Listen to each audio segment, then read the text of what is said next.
नमस्कार, स्वागत है आप सभी का। एडेड जूनियर शिक्षक भर्ती में 1 मार्च की कोर्ट कॉज लिस्ट कल ही आ गई थी और आपका मामला कल ही सुना जाएगा। इसमें जो 2 केसेज हैं जिनमें हमने कोर्ट ऑर्डर भी दोनों दोनों का दिखाया था। एक है आपका 1618 और दूसरा आपका कोर्ट केस है 3536। ये दोनों केसेज बाद में पड़े हुए हैं। इसके अलावा 2 केस और भी है जो कि 2023 में ही रीट डाली गई थी कोर्ट में, जिसमें एक है आपका 468 और दूसरा आपका है 2999। ये दोनों मामले 15/944 के साथ कनेक्ट हैं और 15/944 को लीडिंग पिटीशन मानते हुए सभी कनेक्टेड याचिकाओं पर कल सुनवाई होगी। अगर सीरियल नंबर देखेंगे तो इसके पहले भी जिस तरह से सीरियल नंबर लगता था तो उससे यही था कि सीरियल नंबर पर अगर सुनवाई होगी तो सुनवाई ही नहीं हो पाएगी, और यही चीज़ें कल के लिए भी है कि अगर सीरियल नंबर से सुनवाई होगी तो सुनवाई हो पाना मुश्किल है। लेकिन यहाँ पर सुनवाई करानी पड़ेगी सरकारी अधिवक्ता महोदय को। अगर भर्ती प्रोसेस आगे बढ़ाना चाहते हैं, भर्ती पूरी करना चाहते हैं शासन सरकार अधिकारी, तो ये वाला कोर्ट ऑर्डर हमने कल आपको दिखाया था। 24 फरवरी को सुनवाई हुई थी 1618 पर। और कोर्ट ऑर्डर में अगर आप देखेंगे नीचे तो इसमें ये स्पष्ट रूप से बोला गया है कि इस केस को 4163, 17243 और 15944 के साथ कनेक्ट किया जाए। उसके बाद फिर हमने आपको केस स्टेटस भी दिखाया था। इसमें अगर देखेंगे तो 28 मार्च की डेट लगी हुई है। यहाँ पर देखेंगे तो इस तरह से स्टेटस दिखा रहा था। तो फिलहाल में ये स्टेटस आ गया था, लेकिन आपका मामला कल ही सुना जाएगा 15/944। और 15/944 में ही भर्ती प्रोसेस पर रोक है। 15/944 से ही अभी आपको मतलब है, ताकि भर्ती प्रोसेस एक बार शुरू हो सके। भर्ती प्रोसेस एक बार शुरू होने के बाद यहाँ पर देखेंगे तो 16-18 में 20 मार्च की डेट फिक्स दिखा रहा है, जबकि कोर्ट ऑर्डर में 28 मार्च की डेट मेंशन है। ये जो कनेक्टेड केस है जो उसके बारे में हमने आपको बताया था, ये जो एक केस और है 36, इसमें भी 20 मार्च की डेट दिखा रहा है 1618 के साथ में कनेक्टेड। और ये है आपके केस, आपका जो लीडिंग पिटिशन है आपके केस में, आपके भर्ती में कोर्ट केस में, उसका case status serial number 347 court number 32 में जस्टिस विकास बुधवार सर की बेंच में ही ये मामला सुना जाएगा। ये आप देख सकते हैं 1 मार्च की कॉज लिस्ट है कोर्ट नंबर 32 की। और फ्रेश केसेस इसमें टोटल 50 हैं, 50 हैं। तो कम से कम 2 घंटे का समय फ्रेश केसेस में जाएगा। फ्रेश केसेस पहले सुने जाते हैं। फ्रेश केसेस में सभी मामले केस टेकअप करने होते हैं। एडिशनल में सभी मामले टेकअप नहीं हो पाते हैं। कुछ मामले जो अर्जेंट होते हैं उन पर ही सुनवाई हो पाती है या फिर केस टेकअप हो पाता है। यहाँ से एडिशनल के मामले स्टार्ट हैं और इसमें काफ़ी नीचे मामला लगा हुआ है।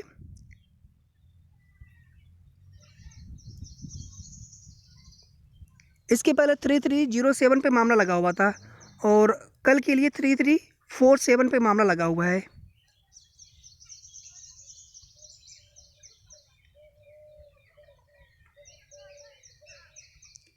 यहाँ से लगा है मामला 3347। यहाँ पे आप सभी देख सकते हैं 15/944 आप 2022 इसको मुख्य पिटीशन बनाया गया है, मुख्य याचिका बनाया गया है। और इसके साथ में यहाँ पर सबसे पहला केस कनेक्टेड है 18157। फिर उसी तरह से नीचे आप देखेंगे केस कनेक्टेड है और इधर जो है इनके अधिवक्ताओं का नाम दिया गया है और इधर CSC सरकारी अधिवक्ता हर केस के लिए। और ये जो है टोटल 33 केसेस हैं, टोटल कुल मिलाकर के 33 केसेस हैं। 2 मामले अलग हैं इससे, 2 मामले इस पर इसके साथ सुनवाई अभी नहीं हो रही है। हो सकता है कि बाद में उसको इसके साथ ही कनेक्ट किया जाए, लेकिन फ़िलहाल में अभी जो कॉज लिस्ट है इसमें ये दोनों मामले 1618 और एक 3536 ये दोनों केसेस बाद में पड़े हुए थे। और इसमें आप देखेंगे 1618 में जो कोर्ट ऑर्डर था कि उसमें भरना था सब्जेक्ट, गोला भरना था इंग्लिश का, लेकिन उन्होंने SST का भर दिया था। जबकि स्पष्ट इंस्ट्रक्शन है कि आप OMR शीट में इस तरह की गलती करेंगे तो आपके OMR शीट की जांच नहीं की जाएगी। उसके बाद भी आप देखेंगे कि जो केस है कोर्ट केस में मामला सुना गया और उसमें जवाब भी PNP सचिव महोदय की तरफ से लगाया गया है कि इस तरह का इंस्ट्रक्शन होता है कि उसमें टोटल जिम्मेदारी रिस्पॉन्सिबिलिटी कैंडिडेट की होती है।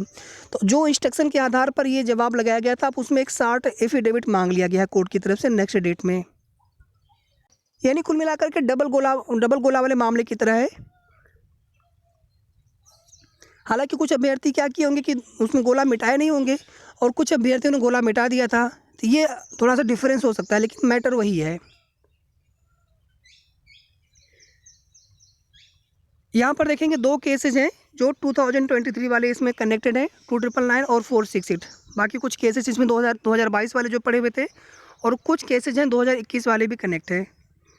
कुछ क्या केवल एक केस है 18157, सिमिलर मैटर होने की वजह से इसको इसके साथ कनेक्ट किया गया था। अगर आप पीएनपी सचिव महोदय की बात अगर आप याद करेंगे तो उन्होंने स्पष्ट कहा था कि इस बार के रिजल्ट में कोई भी गड़बड़ी नहीं है, अब भर्ती फंसेगी नहीं। लेकिन आप देखेंगे भर्ती शुरू भी नहीं हो पाई है उसके बाद से। अब यहाँ पर देखिए हमारी तरफ से विनम्र निवेदन है, अनुरोध है कि जो भी हमारे जितने भी साथी हैं इस भर्ती के सक्रिय साथी हैं, आप सभी लोग आपस में मिल करके प्रयास करिए। अगर अभी भी हम एक दूसरे की कमियां ढूंढेंगे तो बहुत सारी कमियां दिख जाएंगी, जबकि कमियां किसी की नहीं है, सब लोग अपने स्तर से प्रयास कर रहे हैं। लेकिन जिसको जैसा समझ में आ रहा है, उचित लग रहा है, कोई कोर्ट में थर्ड पार्टी बन करके या फिर कोई ग्राउंड स्तर पर प्रयास करना चाहता है, सबका अपना योगदान बहुत महत्वपूर्ण है। और सभी अभ्यर्थियों की उम्मीदें आप सक्रिय साथियों के ऊपर है, तो आप सभी को मिल करके आगे प्रयास करना चाहिए। हमारा यही निवेदन है आप सभी से। कुछ अभ्यर्थी आज की डेट में पीएनपी सचिव महोदय से मुलाकात करने के लिए जा रहे हैं, तो जो भी साथी उसमें सहयोग कर सकते हैं आप ज़रूर सहयोग करिए। ये हमारे तरफ से आप सभी से निवेदन है। और कल अच्छा हो, कल सुनवाई करा ली जाए। और जो अभी स्टे एक्सटेंड हुआ है 15/944 में, ये स्टे हट करके भर्ती प्रोसेस शुरू करने को लेकर के इंस्ट्रक्शन प्राप्त हो जाए कोर्ट से, उसके बाद भर्ती प्रोसेस तुरंत शुरू की जा सकती है। और मार्च के बाद आप सभी जानते हैं कि अप्रैल में फिर आगे निकाय चुनाव भी होने हैं, यानी फिर आचार संहिता लगभग महीना भर समय उसमें चला जाएगा। उसके बाद फिर मई जून की छुट्टियां, यानी फिर सीधे सीधे 3 महीना आपको इंतज़ार करना पड़ सकता है। या हो सकता है कि भर्ती शुरू कर दी जाए, लेकिन लग नहीं रहा। आप सभी भी चीज़ों को समझते हैं कि छुट्टियों के समय भर्तियां नहीं की जाती हैं, फिर उसमें सीधे सीधे नए सत्र से ही वो बोला जाएगा।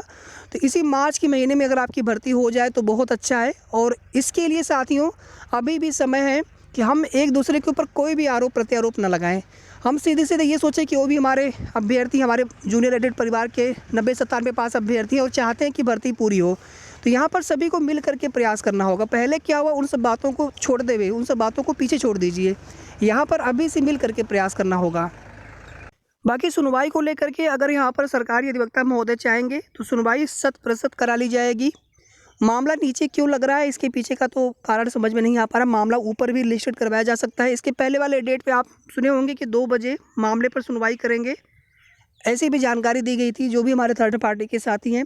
तो ऐसा ही हो, 2 बजे अगर केस टेकअप हो जाता है तो फिर बहुत अच्छा होगा, सुनवाई भी 100% हो जाएगी।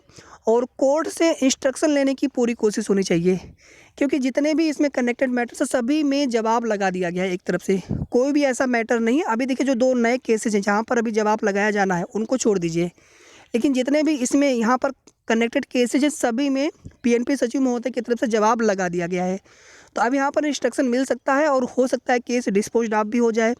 तो उसी के लिए मजबूत पैरवी की आवश्यकता है सरकारी अधिवक्ता की तरफ से, या फिर सरकार की तरफ से एजी महोदय को कोर्ट में उतारा जाए, महाधिवक्ता सर को, ताकि एक मजबूत पैरवी करते हुए जल्द जो है कोर्ट केस वाले मामले यहाँ पर फाइनल करा लिए जाए। और अगर कल भी सुनवाई हो करके इंस्ट्रक्शन मिल जाए तो फिर उसके आगे आप सभी समझ सकते हैं कि मार्च में भी आपकी भर्ती पूरी कराई जा सकती है। लेकिन इसके लिए आवश्यक है कि कोर्ट से इंस्ट्रक्शन मिल जाए, मजबूत पैरवी हो,